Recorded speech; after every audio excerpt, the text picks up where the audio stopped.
2005, Nicholas Negroponte of MIT's Media Lab attended the World Economic Forum to announce his plans to produce a computer costing only $100 to be sold to developing nations, thereby, according to him, revolutionizing childhood education through accessible technology. But this price point also struck a chord in the US, with lots of people rightly asking themselves, if it's possible to sell a laptop for $100, why am I paying more than $2,000 for mine? There's something magical about a $100 price point. It feels cheap without being cheap, if you know what I mean. $100 is still a lot of money, but if that $100 buys you a laptop you can really use on a daily basis, it's an incredible value. That's a big if, though, and the price point for the OLPC was an outlandish goal at the time. In 2005, computers cost upwards of $1,400 on average, so the idea of hitting a $100 price point just wasn't something industry professionals considered plausible. As it turned out, it was a lot less possible than Negroponte probably figured. Ambitious plans to include a crank to produce electricity for the OLPC fell to the wayside, and even a stripped-down version of the computer never quite hit that magical price. It did, however, at least in part, lead to the brief but roaring popularity of the Eee PC in 2007, a cramped, slow, and generally awful series of computers that sold for a then unheard of $399. Today, that's a pretty common price point, with a fair number of computers selling at or below the $500 mark. But setting aside the used laptops market, there's not many or any good options at $100. And that's why I was surprised when a few months ago I noticed a sale for the Lenovo Thinkpad 11e Gen 5 for about $120 after an additional discount and taxes and shipping and all that stuff. That's not quite a $100 laptop, but it still piqued my interest. I wondered, how good is a sub $200 laptop these days?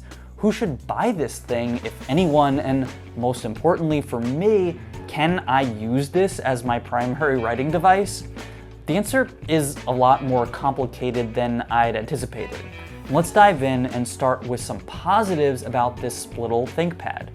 There's a ton of ports: Ethernet, HDMI, USB-A, micro SD, headphone, and even a USB-C port, as well as a Kensington lock, which makes sense in a laptop designed for a public setting like education.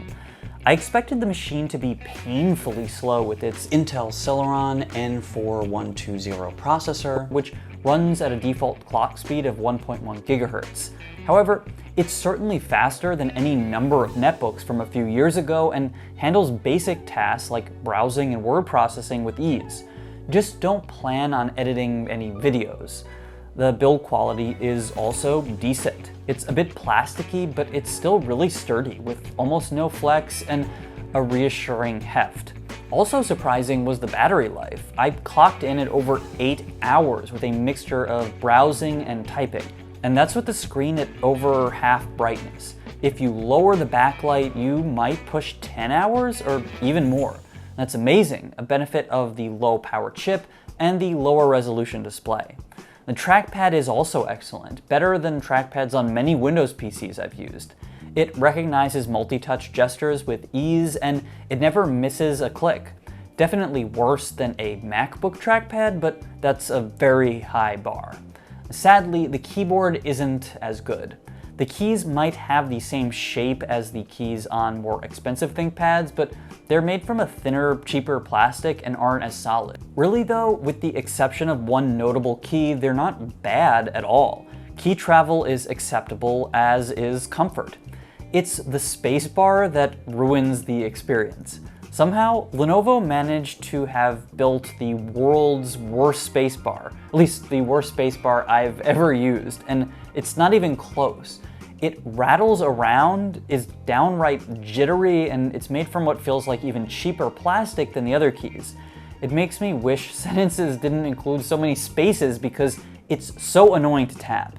it also makes a completely different sound from any of the other keys, both louder and hollower than its fellows, almost like it's crying out in protest with each painful tap.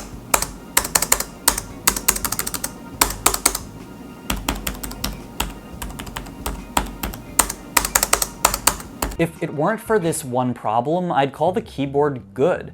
And you might not be as annoyed with the spacebar as I am, since my obsessive compulsion with finding pleasing typing experiences probably makes me focus on deficits a bit too much.